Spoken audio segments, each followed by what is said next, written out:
Hello বন্ধুরা, আমি রাজিয়া এসেছি তোমাদের সঙ্গে আজকে আবার একটা নতুন রেসিপি নিয়ে।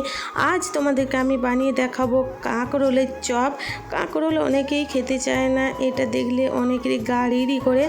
এইরকমভাবে একবার যদি কেউ বানিয়ে দেখো তাহলে আজকের পর থেকে আর কাঁকরোলকে কেউ অপছন্দ করবে না। তো কাঁকরোলের চপ বানানোর জন্য ফার্স্টে আমি কাঁকরোলগুলোকে হালকা ছেলে নিয়েছি, ভিতরে শক্ত বিচনটাকে আমি বার করে ফেলে দিয়েছি। তো ভালো পরিষ্কার জলে এটাকে আমি ধুয়ে নেব। আলুটাও আমি একসঙ্গেই বানিয়ে নেব। আলুটাকেও একই সঙ্গে আমি সেদ্ধ করতে বসিয়ে দেব। সেদ্ধ করতে আমি গরম জলে একটু মতো হলুদ আর লবণ দিয়েছি। এই তো সেদ্ধ করতে বসিয়ে দিলাম। আলুগুলো সেদ্ধ হয়ে গেছে।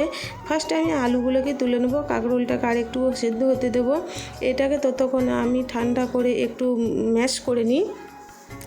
খুব মিহি করে ম্যাশ করব না, একটু গোটা গোটা রাখবো। গোটা গোটা রেখেই আমি মাখবো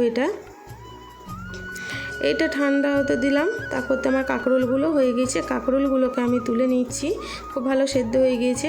কাঁকরোলটা ঠান্ডা হতে থাকে, এর মধ্যে আমি পুরটা বানিয়ে নেব। ধনে পাতা কুচি, এক মুঠো পেঁয়াজ আর দুটো কাঁচা লঙ্কাকে আমি কুচি করে নিয়েছি।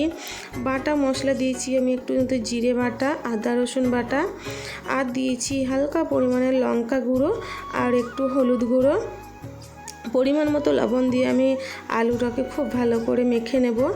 এরকমভাবে যদি সিম্পল স্টাইলে কেউ যদি কাঁকরোলের চপ বানিয়ে খাও, সত্যি খুব টেস্ট হইল। তো আমার এরকম ভিডিও যদি আর ভালো লাগে তোমরা নিশ্চয়ই কমেন্ট করবে, আমি এর মতো আরও ভিডিও তোমাদেরকে দেব।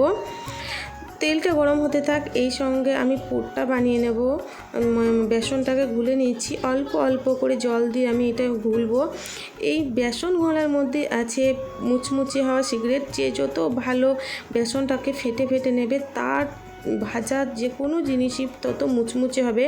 আমি বেসনের সঙ্গে আর কিছুই দিইনি, তো তাও আমার খুব মুচমুচে হলো। তো একে একে আমি কাঁকরোলের মাঝে সব পুরটাকে দিয়ে দিলাম। এই তো আমি একটা করে হয়েছে, আমার টোটাল হয়েছিল 8টা কাঁকরোল। 8টার মধ্যে আমি এগুলোকে ভরে নিচ্ছি, বুটটাকে ভালো করে ভরে নিচ্ছি। এক মুঠো করে দিচ্ছি, একটা কাঁকরোলের মধ্যে হয়ে যাচ্ছে। তো তেলটাও গরম হয়েছে, এগুলোকে বেসনের মধ্যে একটা একটা করে চুবিয়ে দিয়ে আমি এগুলোকে ভেজে নেব। খুব বেশি তাপ দেব না, খুব বেশি আগুনটাকে তাপে রাখবো না, হালকা আঁচের মধ্যে আমি এটাকে ভাজবো যেন এটা ভিতর থেকে ভালো করে সেদ্ধ হয়। অল্প ডুবো তেলের মধ্যে আমি এগুলোকে ভেজে নেব। যতক্ষণ না কালারটা আমার চেঞ্জ হয় ততক্ষণ আমি ভাজতে থাকবো।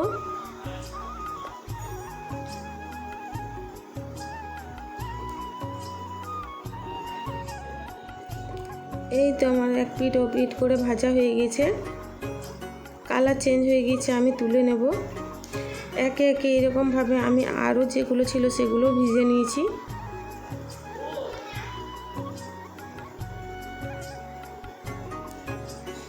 এই তো আমি একটা টেস্ট করে দেখাচ্ছি কেমন হয়েছে।